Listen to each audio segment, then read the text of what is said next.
Okay, so here's the secret to getting lucky right here.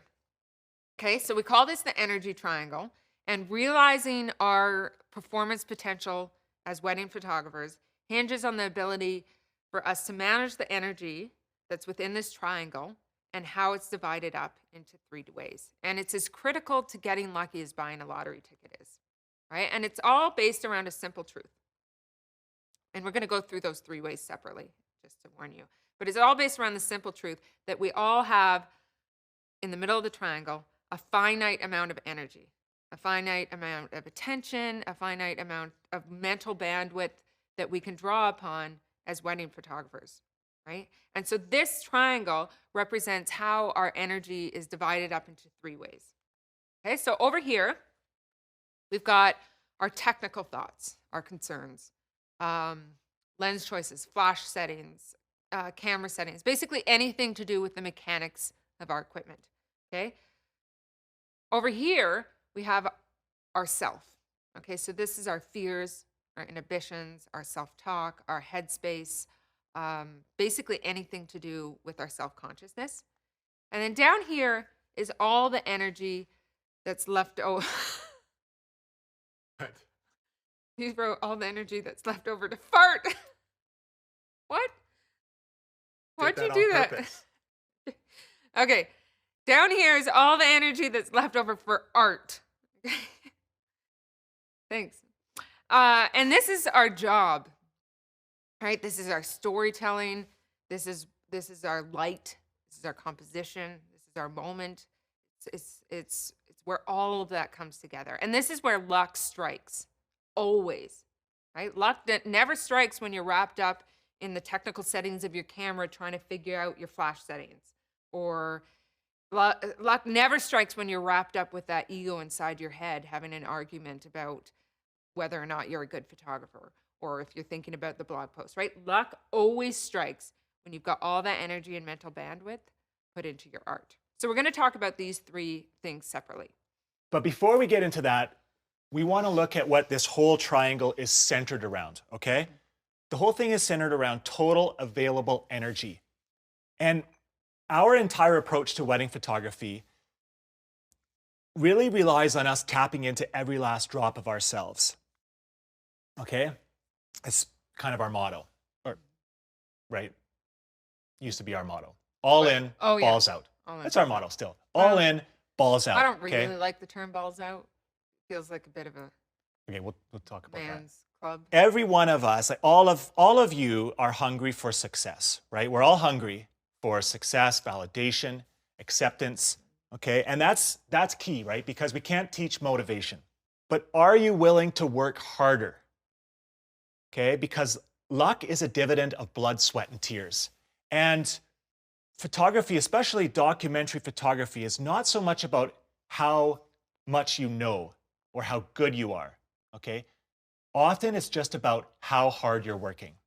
Okay, it's about physical work, determination, perseverance, thinking, waiting. Maintaining curiosity, which doesn't sound like hard work, but that is hard work. It is, yeah, and embracing all of that has been instrumental for us. Okay, the harder we work, the luckier we get. We're probably going to recommend a number of books throughout this course. We are going to recommend a lot of books throughout this course. One of them is Outliers. Outliers. Outliers, Malcolm Gladwell, okay? If you haven't read it, it's awesome. One of the things in that book is the 10,000 hours of practice. So they basically did a study and they looked at high performers across all different disciplines, from artists to athletes to musicians. And they found that there was a common denominator of 10,000 hours of practice. That's how much practice is required to become a master of something. And Eric and I remember when I read that and I thought about it, like, even now, we've only photographed about 150 weddings total. If I start, adding up the hours, we haven't necessarily Might be approaching the 10,000 10,000 hours now. of practice. But really, when we think about it, we've been training for wedding photography our whole lives. Okay, we had a head start. For us, it was from our roots in mountaineering and athletics, where we already learned how to work hard for something that we care about. Okay, like how to pour ourselves into something wholeheartedly, how to just fucking go for it. Okay. And we've all had head starts, right? So really every wedding for Eric and I, it's all in, balls out, start to finish. Okay. When we wake up in the morning, I've got Eye of the Tiger playing in my mind. Okay. There's like a 5-foot flame shooting straight out my ass. Okay. That triangle is huge. All right. So we're starting. And you're really annoying to be around on the morning of a wedding. Well, I'm usually stressed. Yeah. I can be an asshole. But you don't have Eye of the Tiger. No, I'm we're more all like different, Enya. right? Like everyone's gonna have their own vibe that gives them that maximum Okay. maximum potential energy. Yeah. But I mean, we care, right? We're in it to win it, and we're ready to go. Okay. We're not mailing it in. And so we're starting from maximum potential energy. And we like to go start to finish because we feel like it's kind of like it's like playing the full 18 multiplies our stats. Okay. It multiplies our chances. Just being there buys you a ticket. And this isn't the important stuff, right? But that's exactly the point. Because all that, morning preparation stuff, that can be a total creative playground, okay, with no consequences. If I mess up every single shaving shot, who cares? Okay? He's shaving. So I don't have to play safe, right? I can swing for the fence, play the jackpot. And later on in this course, we're going to get into deconstructing all kinds of our photos and breaking them down, reverse engineering what's going on technically. But like in this case, for example, what's happening is it's in the bathroom. Really small. Small little black bathroom, off-camera flash, wide, like 24mm lens, balancing precariously up on the toilet seat with the lens pressed up into the beveled corner of the mirror, okay, and reflected in an iPhone, all right? So that's technically what's going on, but really, it's taking a chance. It's trying something that might totally suck, okay, buying a ticket. And we also like shooting start to finish because it allows us to tell the whole story, okay? All the cool things that happen in the moments leading up to the wedding. And also, while they're getting ready for that main event, we're building trust, okay? Acclimatizing them to our presence. And really, the best way to become invisible is to always be there. Okay? Our friend Sergio Lopez, he uses the analogy, it's like you want to be like a bad fart. Okay? It's like if somebody farts in the room, everybody notices it at first, right? But then eventually you start to acclimatize and eventually you don't think about it anymore, right? Until someone new walks in the room. Yeah, well, it's like at a wedding, right? Somebody new comes in, it's like, whoa, paparazzi, right? But nobody else notices it, okay? And when we're in a documentary storytelling mode, that's exactly what we want, right? And this might actually be a good point to mention that for Erica and I, our approach to weddings is very documentary, exclusively documentary, other than portraits, okay? So portraits is another thing, right? We'll get into that. Yeah. We coach them through everything, but apart from that, which is like 5% of the day, the rest of the wedding is a wedding. It's not a photo shoot for me and Erica. We don't direct anything. We don't stage anything. We don't ask anybody to do anything for us or ask anybody not to do anything for us. So we just let the reality of the day play out however it's going to, and we try to document that as interestingly as we can, okay? And so that's a fairly fundamental thing to know because it really frames kind of everything that we do with our cameras at the wedding. And the difference, just little side note here, the difference between, we don't claim we're photojournalists, definitely not, because we're switching light switches on and off sometimes, and we will move things. Right. But we do take that documentary approach and that we're not staging. Yeah, and there's kind of like a spectrum, right? We're all somewhere on the spectrum. And the analogy we use is like on the one end, we've got like the Jerry Gionis, who's really good at what he does, right? And the wedding is very much a photo shoot, and he crafts and directs and stages everything a certain way. Well, maybe he doesn't. We don't know that for sure. Maybe I'm wrong. He definitely has more. He gives more direction than we do. And then on the other end of the spectrum, we got like Tyler Workin, who's a good friend of ours. and I can say with pretty much 100% certainty that Tyler Workin won't even turn on a light or move a water bottle. Yeah, So we're all hardcore somewhere in that photojournalist. spectrum. Yeah. So we're all somewhere in the middle. We tend to be much more this way. Okay. But that's not to say But there's no rules. There's no rules. There's no right way. There's no wrong way. It doesn't mean we won't sometimes, you know, ask someone to do something again for us or whatever. There's no rules. Yeah, I'll just basically ask myself, okay, if I do intervene here in some way, is it going to interfere with their experience? Especially if it's going to interfere with their experience in a negative way, right? But I do want to say it is hard to straddle that middle ground, okay? Like one of the reasons why we will go out of our way to not direct at all, even if we're tempted to get something to line up for us, is because it sets a bit of a precedent, okay? And so as soon as I give some direction of any kind, then they start to look to us for direction throughout the day, right? We get grip and grins throughout the day. So we'll actually go out of our way to just totally let reality play out and respond and react to that as best we can. And on the energy triangle itself, that approach for me allows me to put 100% of my mental bandwidth on reacting. I'm not thinking about directing one little bit, like what I want them to do. Everything is just focused on anticipating what's going to happen, being in the right place, and reacting to what actually happens. And quite frankly, it allows us to create different work because we're focused on the uniqueness of the individuals as opposed to inserting our own ideas and putting their wedding into what we think it should look like. Yeah. So the work inevitably is unique because the people are unique and the day is unique, right? So and a lot of our most creative images have come out of necessity. Like we had to figure out a way to do something because we were forced into it. We had no option to direct them into something else, right?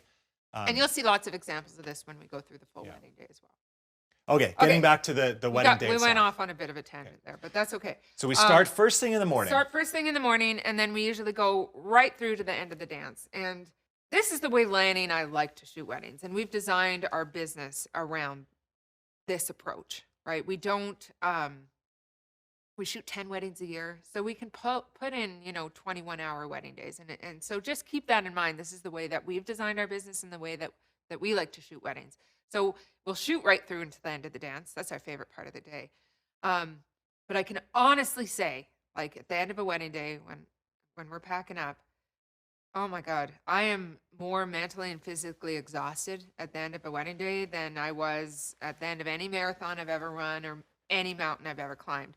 And it's not so much the physical work. The physical work's exhausting as well. We probably do 400 deep knee squats on a wedding day. My legs are tired, they're achy. But what's most exhausting, but also most rewarding, is that you can't stop thinking, right? You can't stop being curious.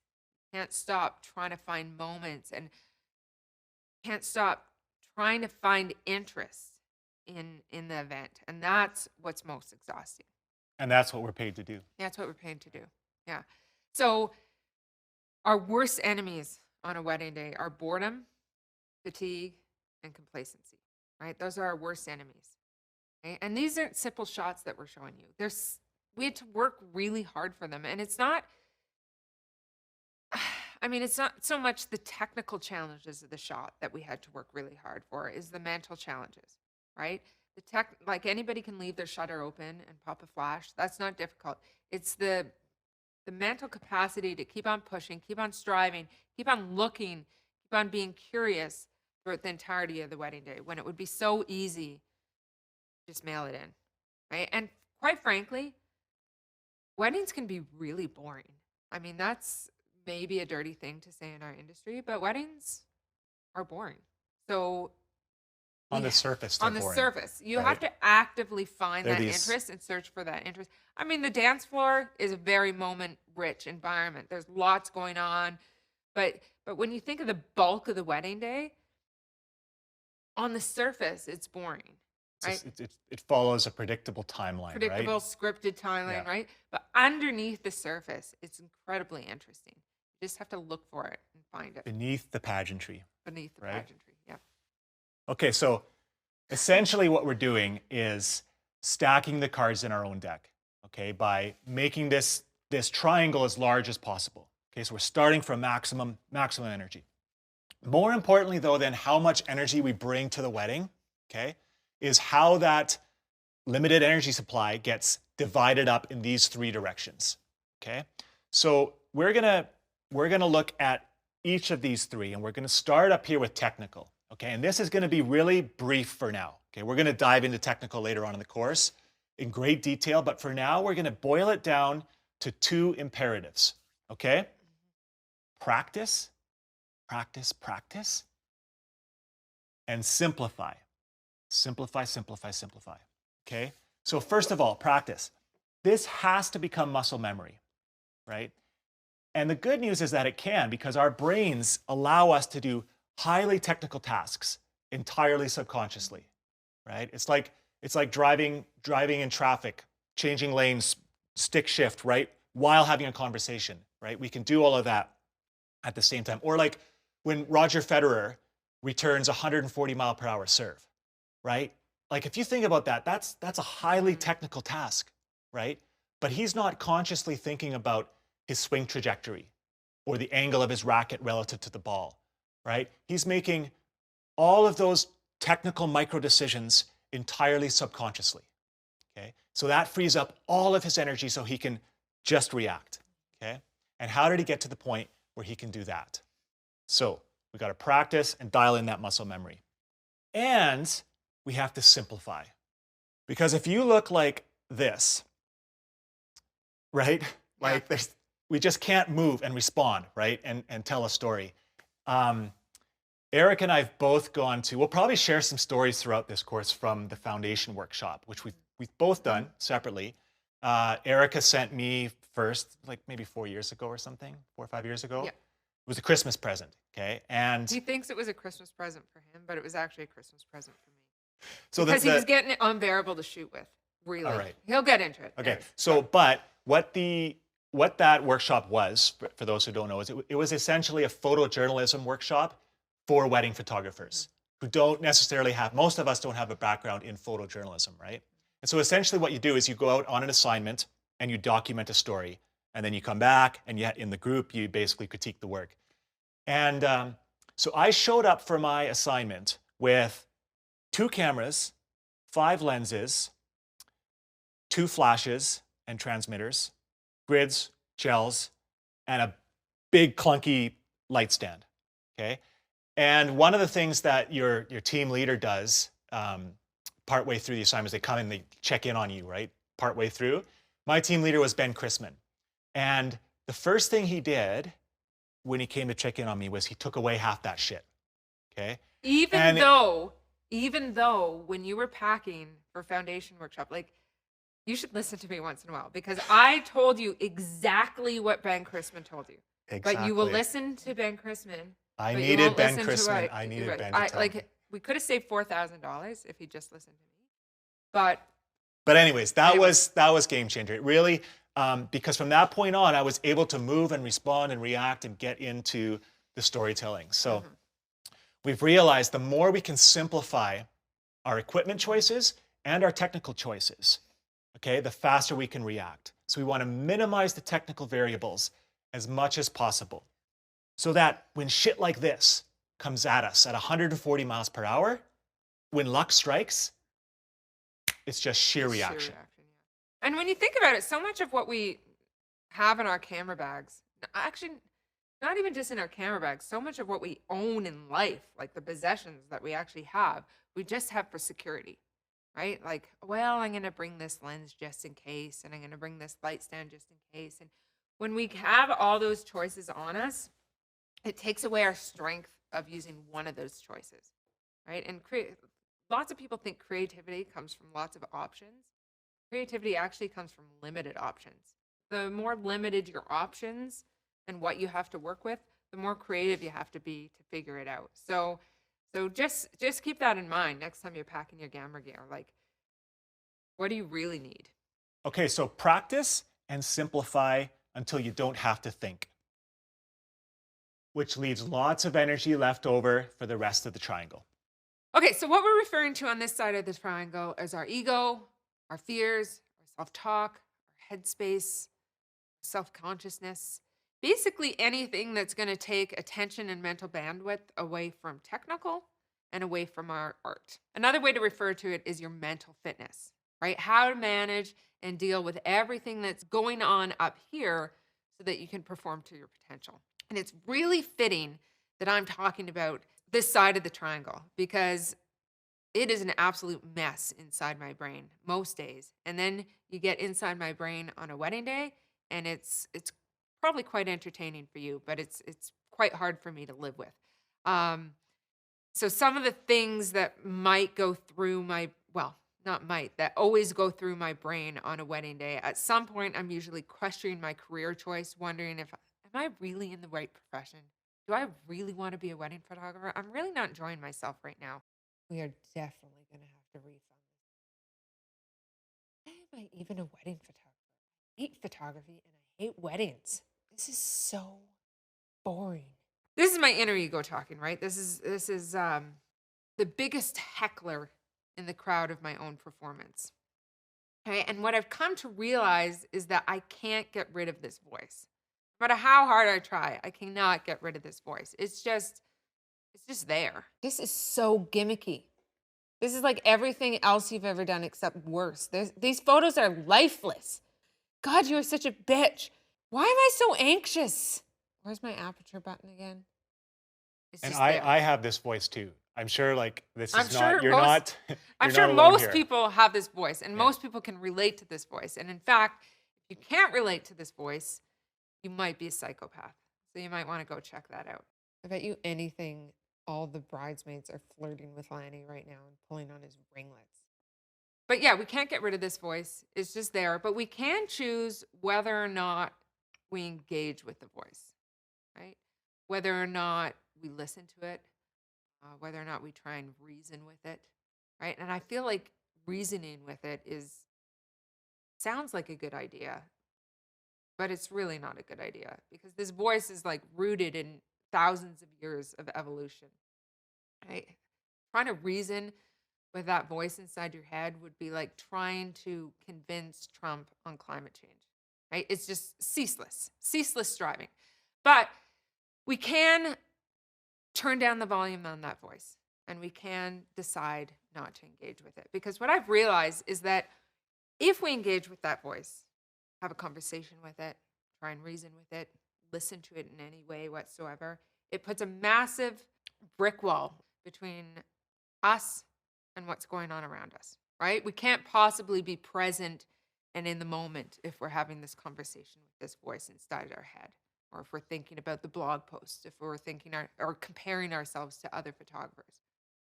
If you think about it, our ultimate goal as photographers, and it doesn't even matter what kind of photography you are, our ultimate goal is to make the viewer of the image feel as though they're present in the scene that they're looking at, like to feel as though they're present in that actual photograph. And how can we achieve this as photographers if we're not present ourselves? Right? How can we achieve this if we're thinking about the blog post, or we're comparing ourselves to other photographers, or we're thinking about Fearless Awards? The past and the future hold absolutely no relevance on a wedding day. Only thing that matters is the now, present. And these are the kind of photographs that make us the photographers we are. These are the kind of photographs that make us photographers of humans. When we're fully present, when we aren't engaged with this voice inside our head, when we're truly there, listening, hearing, feeling, experiencing that wedding or those moments, it's almost like a little shift happens, a tiny little shift. It's barely noticeable, but instead of you having to go and find those moments and find those award-winning images, it's like they subtly pop out and they find you instead of you having to go find them. And these are the images that stand the test of time. So thankfully, we've learned a thing or two about how to quiet this voice and how to perform to our potential. And sometimes surprise ourselves and create something completely unexpected and go beyond our potential. So what the good news is just like that technical side of the triangle that Lanny talked about, with practice, intentional practice, and practice and intent, you can get yourself into the optimal headspace so that you can perform to your potential and pursue that luck on a wedding day.